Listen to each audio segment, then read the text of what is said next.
은혜와 평화가 한 분 한 분 삶에 넘쳐나기를 주님의 이름으로 축원합니다.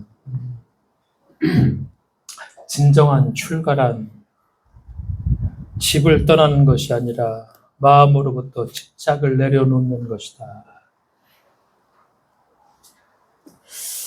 짧은 글이지만 이 글을 읽고도 참 여러 가지 생각을 했습니다. 출가, 집을 떠나는 것이죠.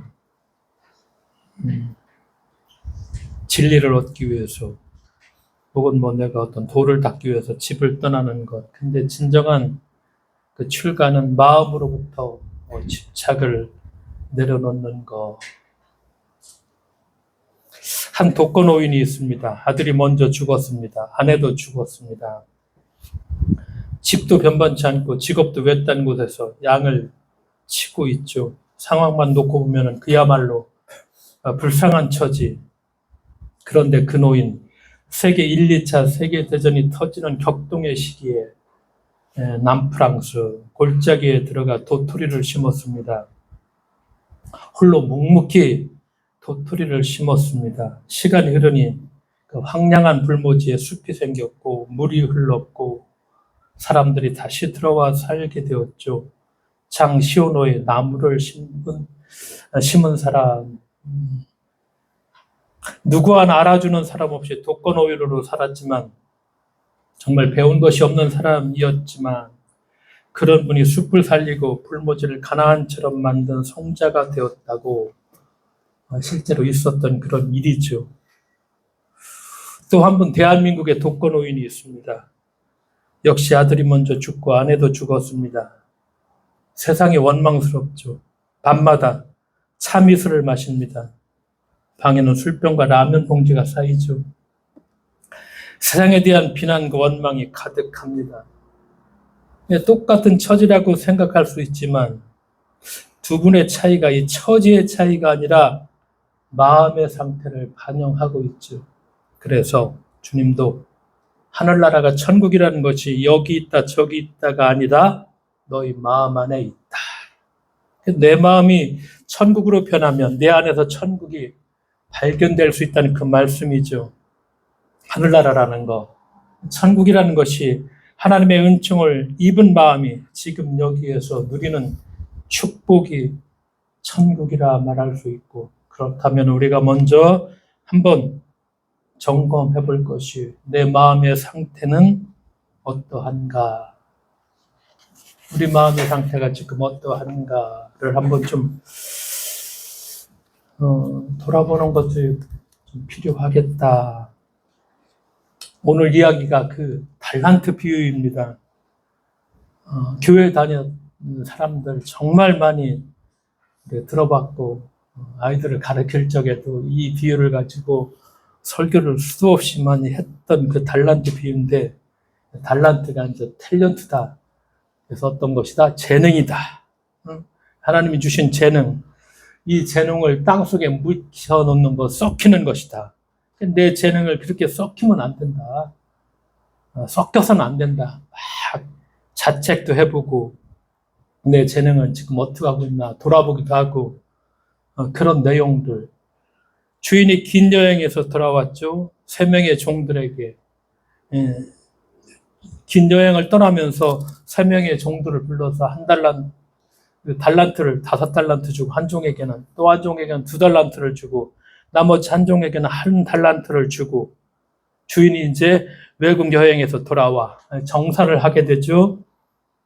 아까 읽은 것처럼 첫째, 둘째 종은 열심히 그 위탁금으로 장사를 해서 2배 이윤, 지금의 생각으로 하지 말고 만약에 팔레스타인, 그 당시 팔레스타인의 그 상황에서 엄청난 이윤을 남겼습니다. 재산이 2배 곱절로 늘었죠. 그러자 주인이 기쁘게 칭찬을 합니다. 근데 여기서 문제는 1달란트 받았더니 3번째 종이죠. 3번째 종은 받은 그대로 주인에게 되돌려줍니다. 그러자 주인은 화가 막 폭발했죠. 그러면서 이 악하고 게으른 종이라 욕을 하면서 내 쫓았고 이 내용인데 1달란트 이게 얼마 정도의 돈인가? 달란트를 그 당시 화폐 데나리온으로 하면 6천 데나리온. 그러니까 1데나리온이 열심히 일한 일반 노동자의 하루 품삯이니까 이 한 달란트를 얻으려면은 6천일. 그러니까 16년 이상 하루도 안 쉬고 일해야 손에 넣을 수 있는 돈이 한 달란트라는 그런 돈이죠. 그러니까 예수 당시에 그 갈릴리와 베레아 지역을 통치했던 헤롯 안티파스가 1년에 이제 세금을 걷어들이면은 그 모두 합해도 200달란트 그 정도. 그러니까 예수의 비유에 등장하는 8달란트라는 건 사실은 엄청난 일반인이 상상하기 어려운 그런 천문학적인 그런 금액입니다.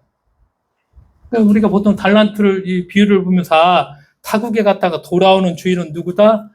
이제 재림하실 주님이다. 이렇게 이해를 많이 했습니다.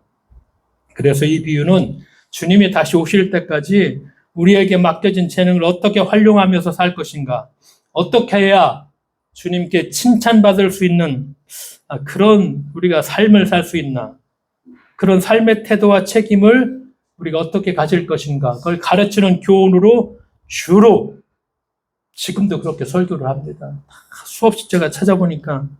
그래서 열심히 신앙생활하고 그런 성공한 신자, 재능을 잘 활용해서 신앙생활을 잘해, 성공해서 은혜가 되는 그런 말씀이고, 재능을 썩혔다고 할까 무능한 신자, 그렇지 못한 신자에게는 경각심을 일깨워주는 그런 해석이 될 수도 있고.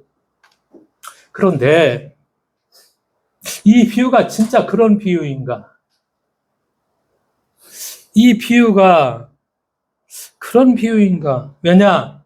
예수의 비유를 듣던 청중들, 누구였었죠? 1세기에 거의 농촌의 빈민들, 그런 사람들이었습니다. 근데 이 비유가 적절한가? 그래서 우리가 편견 없이, 우리가 선입견을 많이 가지고 있기 때문에, 왜냐하면 이런 설교를 많이 들어서 이 선입견 없이 다시 한번 주의 깊게 읽어본다면은, 우리가 이 비유에 나오는 주인이 재림하실 주님이라고 한다면 왜 하필 자기 재산을 똑같이 나누어주지 않고 이제 재능대로, 그럼 능력대로 주셨을까? 그러면은 주님은 능력대로 차별하시는 것인가? 그 당시 삶의 자리가 우리가 성경 말씀을 읽을 적에는 이건 지금의 얘기가 아니구나, 항상 2000년 전의 얘기구나. 그리고 신약 성경은 그 당시 팔레스타인과 소아시아 그 지역이구나. 그러면은 예수 당시였으니까 그 당시 무대가 팔레스타인이죠. 그러면은 예수 당시의 청중들은 상인들이 아니라, 이 비유를 듣고 있는 사람들은 상인들이 아니라 농촌의 가난한 보통 사람들이었죠. 그런데 그런 사람들을 대상으로 해서 장사로 재산을 불리는 상거래 행위를 말씀하셨을까? 종은 누구죠? 노예입니다. 노예가 장사로 폭리를 취할 수 있을까? 노예에게 한 번의 실수라도 생기면 감옥에 가거나 매질을 당할 텐데 주인 몰래 장사를 할 수 있나? 이게 말이 될 수 있나? 요즘이야 가능하죠. 증권가에서 우리가 한 방에 재산을 곱절로 남기는 거 충분히 가능합니다. 비트코인 10배 어떤 거 20배, 100배까지 늘릴 수 있죠. 부동산 잘만 사면은 몇 배 이익을 얻을 수 있는 그런 게 가능하죠. 그러나 2000년 전이죠. 고대 사회에서는 불법과 부정, 폭력, 강제로 빼앗지 않는 한 이런 일은 불가능하죠. 그러면은 예수님은 저런 1억 천금의 기회를 그대로 인정하시는 걸까? 있는 자에게 더 준다. 10달란트 받은 자에게 1달란트를 빼앗아서 10달란트를 더 주고, 있는 자에게는 더 주고 없는 자의 것은 빼앗아 가진 자에게 주는 것이 과연 정당한가? 세 번째 종은 정말 사악하고 게으른가? 이 비유를 선입견 없이 한번 읽어본다면 어떤 생각이 드는가? 어떤 생각이 들죠? 선입견 없이 읽어봤습니까? 김재범 선생님?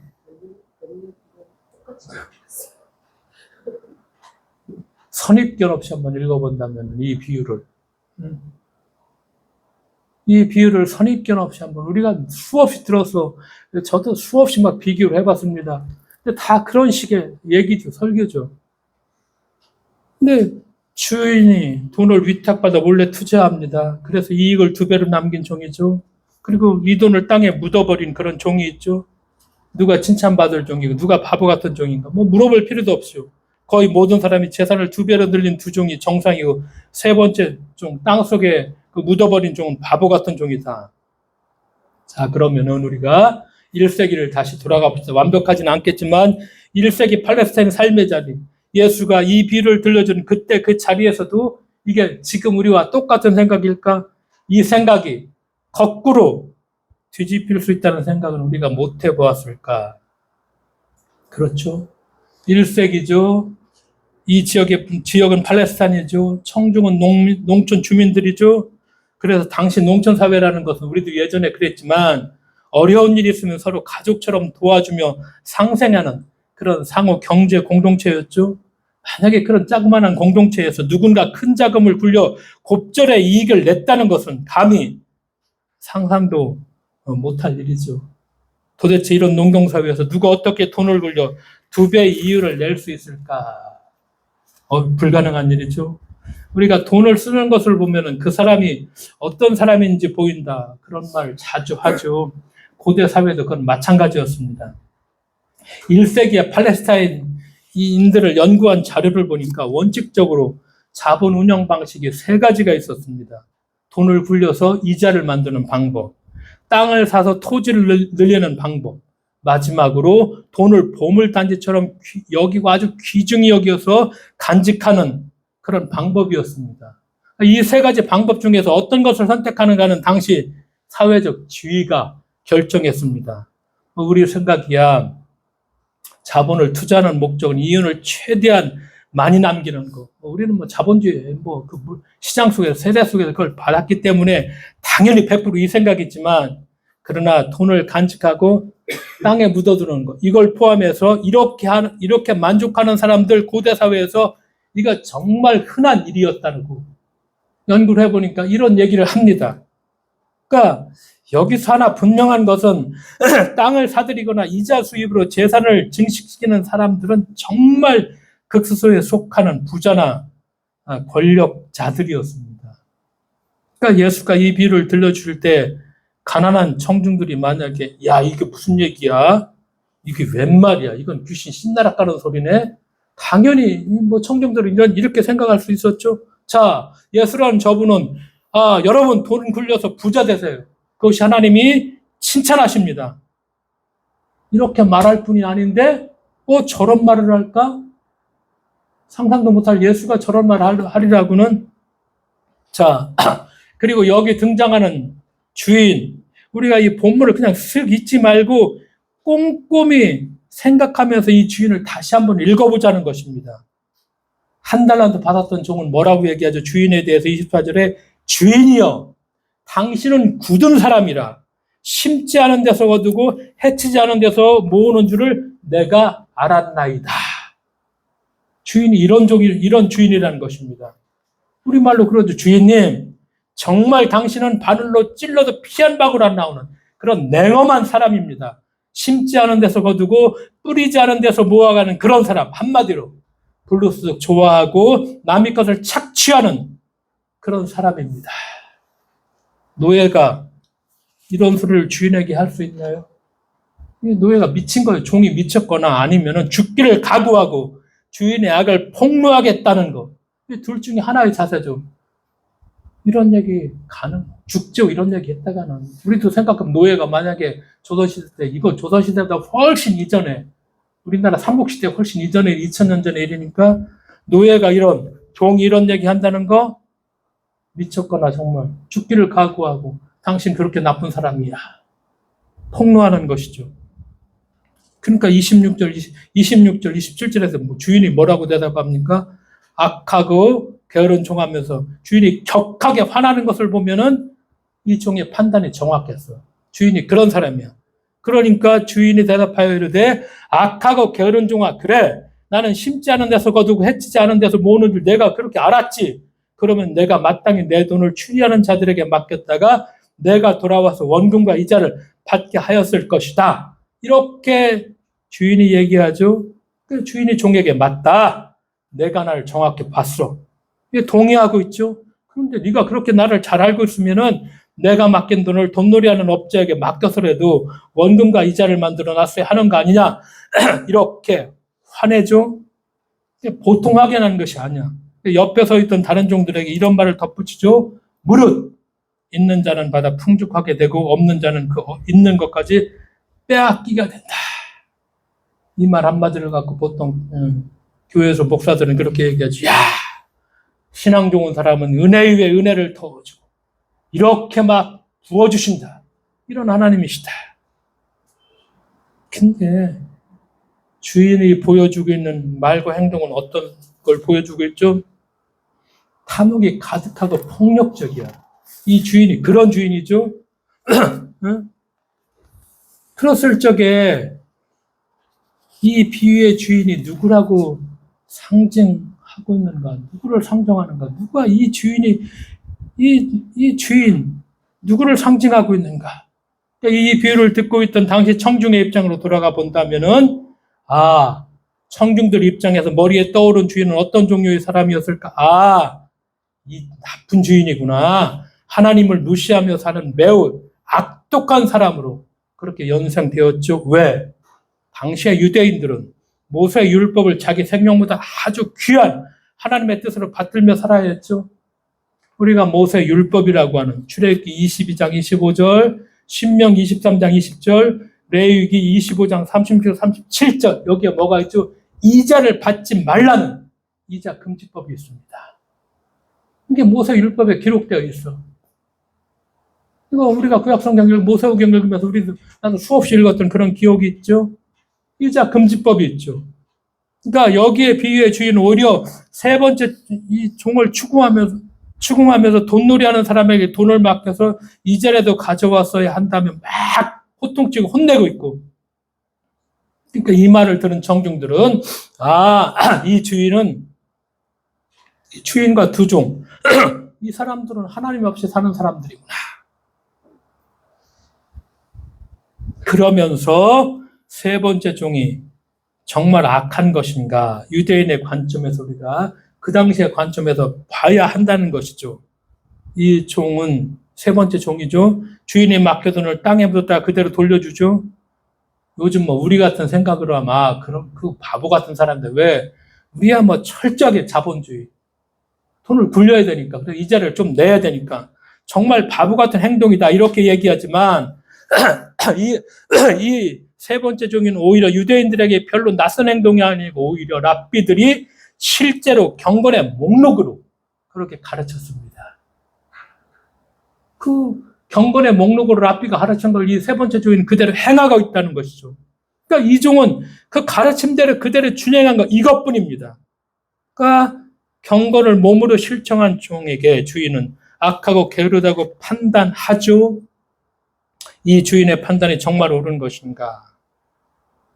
이제까지 우리가 알고 선입견을 버리고 이 비유를 그래서 그 당시의 상황에서 정말 읽어본다면은 이 종은 세 번째 종은 오히려 경건의 가르침을 그대로 수행하는 신실한 종교인이고 불로소득을 자행하고 착취를 일삼는 그 주인을 보고 면전에서 올곧은 말을 할 줄 아는 용기 있는 양심의 사람이라고 볼 수 있다 하는 것이죠.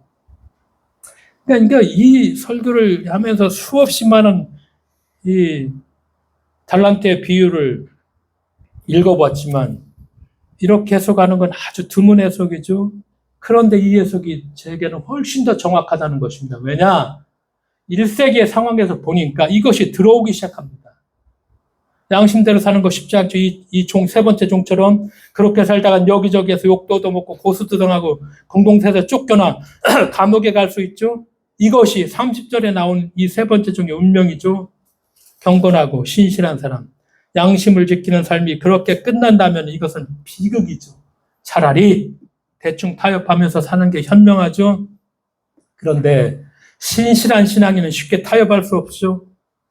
그런데 이렇게 신실한 신앙인이 이렇게 비참하게 끝나는 삶인가? 예수의 달란트 비유가 여기서 이렇게 끝나는가? 우리가 30절에서 이 비유가 여기서 끝나는 거라고 생각하죠. 그런 다음에 31절을 읽어보면은 이 31절하고 이어진다는 건 아예 생각을 못하죠. 31절은 뭐냐? 거기 보면 갑자기 인자가 하늘에서 천사들과 함께 내려와 보좌에 앉고, 그렇죠. 31절 바로 이어지죠. 그리고 모든 민족을 그 앞에 모으고 양과 염소를 가르는 최후의 심판이 그려지죠.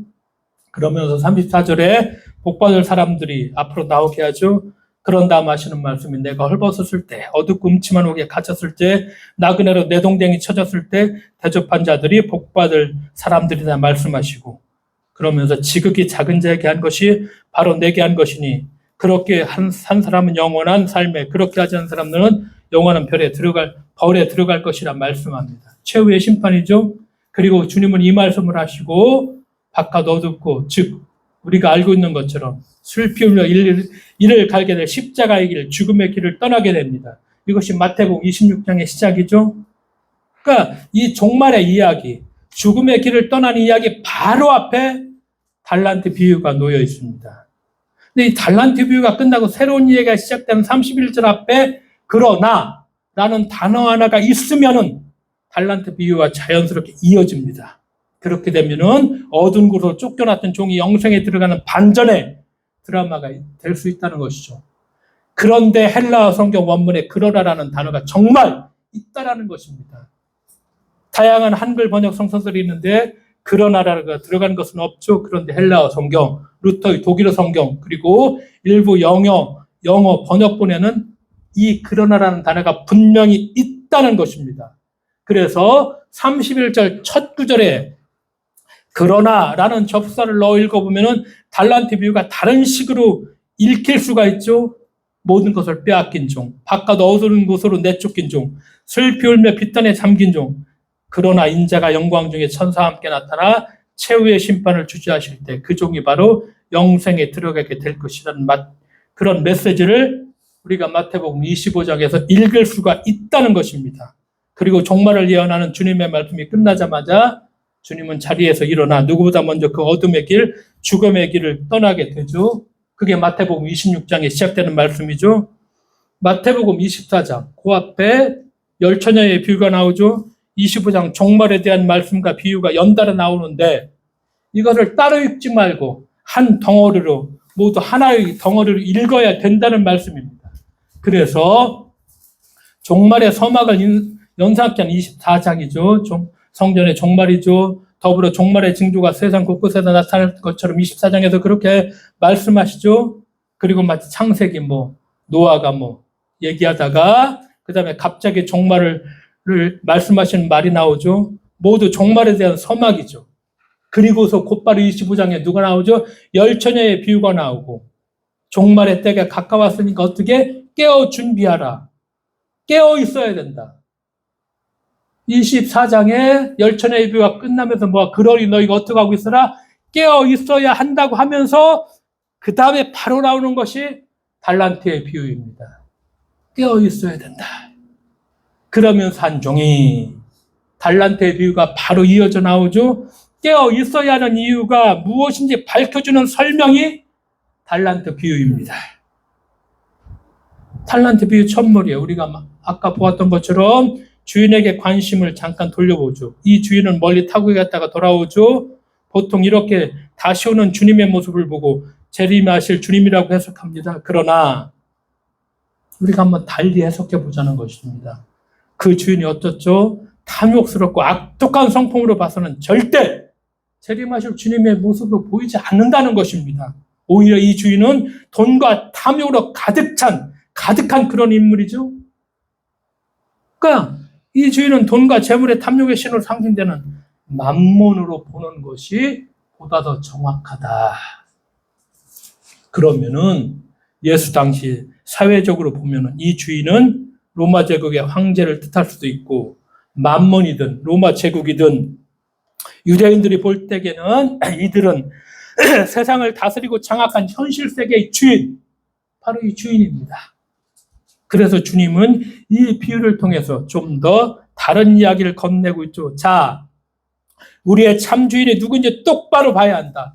그래서 깨어 있어야 한다라고 우리에게 정말 아프게 말씀하시고 있죠.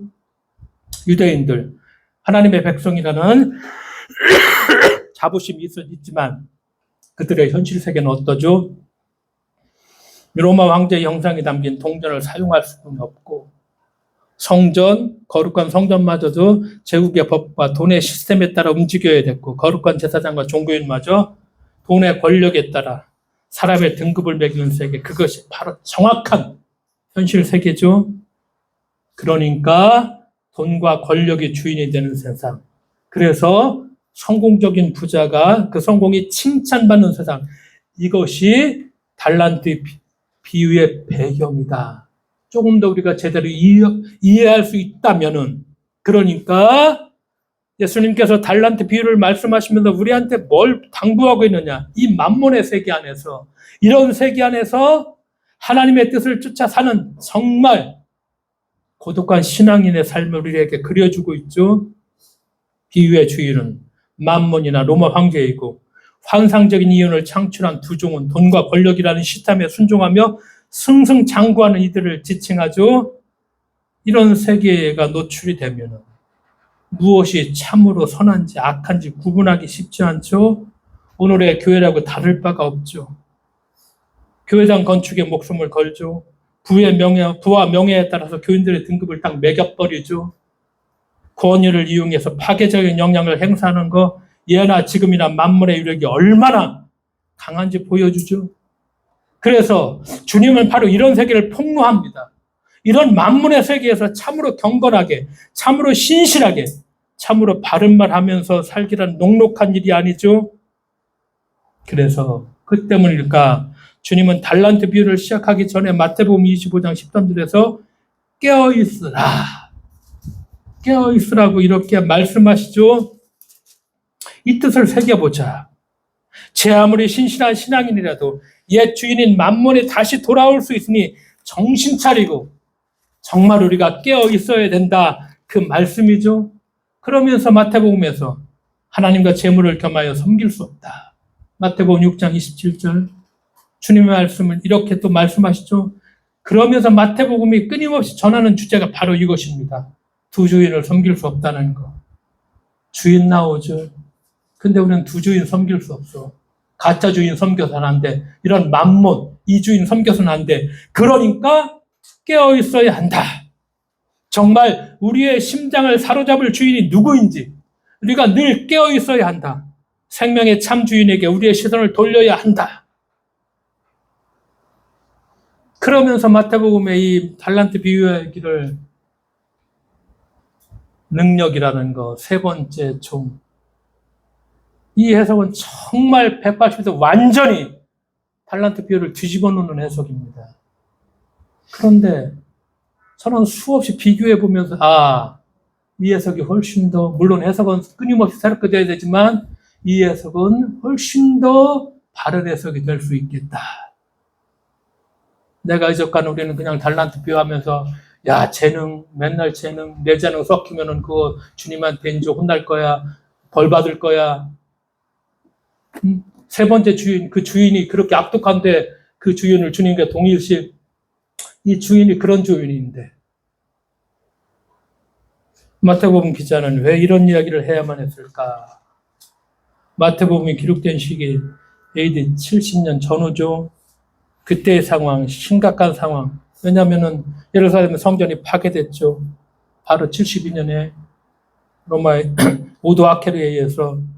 그러니까 이 시기에 그리스도를 따르는 마태 공동체는 심각한 위기에 놓이게 되죠. 극심한 로마 제국의 핍박이 있고 유대교, 심각한 갈등이죠. 유대교인이 그리스도를 똑같이 엄청나게 핍박을 하게 되죠. 그러니까 예수 믿는 그리스도인들은 참 심각한 갈등에 놓이게 되고, 그러니까 당연히 믿음이 연약한 사람들은 교회를 떠나죠. 남아있는 교인들마저 교회의 미래에 대해서 의심하기 시작하죠. 왜? 지금 너무 힘이 드니까.